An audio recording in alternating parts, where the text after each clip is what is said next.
Hello, welcome back. This will be the third part, maybe kind of long because there are a few slides we're going to get through. Um, so in the first part, we talked about collecting the facts, the geography of the area, soil, slope, vegetation, etc. Um, we've identified what the event that the plan is going to be for, and we have identified um, what the trigger will be to actually activate the plan, whether it's they issue a tornado warning for a tornado plan, or they issue a flood warning for a flood plan. Um, if some kind of looting or rioting or something has happened, if it's some kind of civil unrest kind of plan, whatever the plan is, make sure that you have what's going to activate that plan and then ensure that you put that plan into motion. Okay. In part two, we discussed some of the geospatial resources that are available um, for making the plan. So I kind of went through quickly. Hopefully, it wasn't too confusing. It is hard to teach all that in 10 minutes because it's not basically one of those 10-minute kinds of skills. It's a skill that takes some degree of persistence in order to identify and to put that all together. So then now what we're going to do is we're going to basically bring all this together. So if you want to think of it like cooking, I've been doing a lot of cooking here lately. I enjoy cooking. My wife enjoys it too, so it's working out pretty well. But you think of it like baking a cake or making a casserole. You basically cut up all of the different ingredients and you have them sitting on your counter.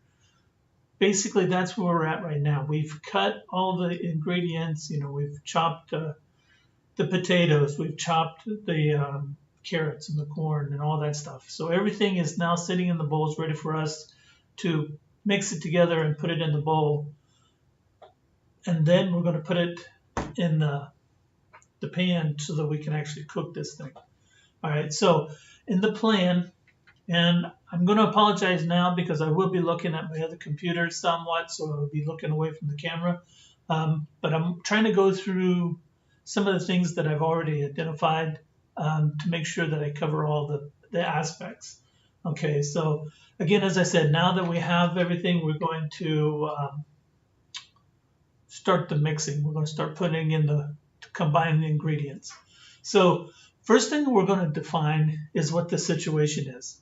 Okay, and this situation is the situation as it's anticipated at the time of the event. So one of the events that we've been talking about quite frequently in this series is a snowstorm. So I'm gonna try to stick to that as much as possible. But I want to get into some of the more serious types of things. Some of the stuff has hit the fan kinds of scenario kinds of things, and get you kind of thinking about that as well. So in the snowstorm, we've got our plan, and we've identified what we think we're going to need, um, or what's going to be the trigger for this plan. So obviously the trigger is going to be that they predicted that there's going to be a severe snowstorm. Okay, so the situation at the time is you're going to be probably stuck in your house. Okay, now we are defining the situation as the portion of the main portion of this plan. So anticipation of the situation is that there will be a significant amount of snow that will prevent us from being able to get out to get resupplies. Okay. The same is true as folks probably will not be able to get to the stores to actually open the stores. So the situation is we are sheltering in place. Okay. We anticipate that this will last I don't know, let's say a month, just to be safe, okay? And that we're not going to be able to get resupplied. Now, another consideration for this, snowstorms, there's generally associated with ice storms.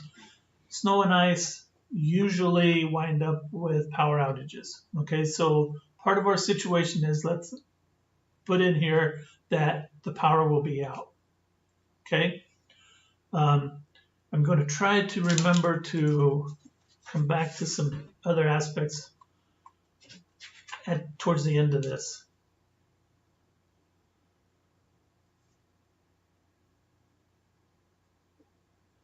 All right, so basically this is what we call a situation template. This is basically what the situation looks like at the time of the event.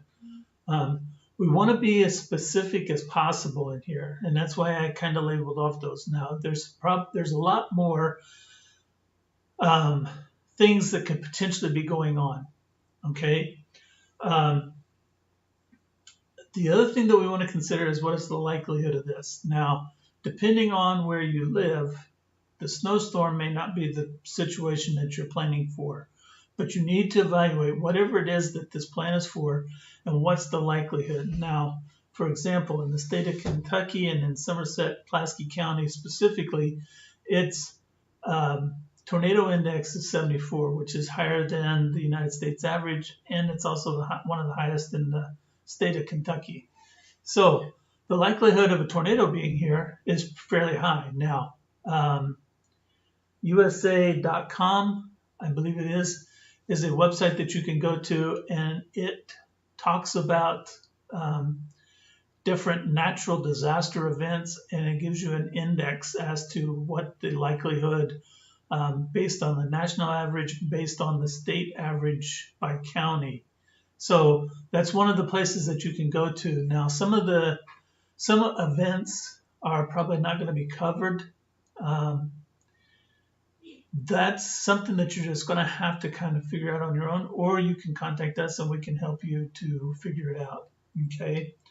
The other thing that you want as part of this situation is, what's the weather? So especially since this is a weather-based event, if the event is not weather-based, then you still want to know what's going on, because that may drive some other things. And I can't get into all of this stuff because I'm going to try to keep this for under an hour, and I'm pretty sure that it's not. So I can't get into a lot of detail. I mean, this is a class that typically takes a couple hours just to put out. So we've got the situation, we've got the conditions that we expect, we have the event itself, and we also have the trigger, and now we have the weather that's going to impact it. Now, one of the other things that we want to think about is, where do we think that we will be at the time this event occurs? Okay, now going back again to our snowstorm, the snowstorm situation, typically if it's going to be bad, folks tend to stay home. So odds are you may already be home. But a contingency could be is you're at work, or you are out on a vacation, or you're visiting somebody, okay? If that is the case, then you need to define how you're going to get back from that location back home so that you can get to your bug-in place, your shelter-in-place place, okay? One of the other things that you want to consider, and this is specific, especially true with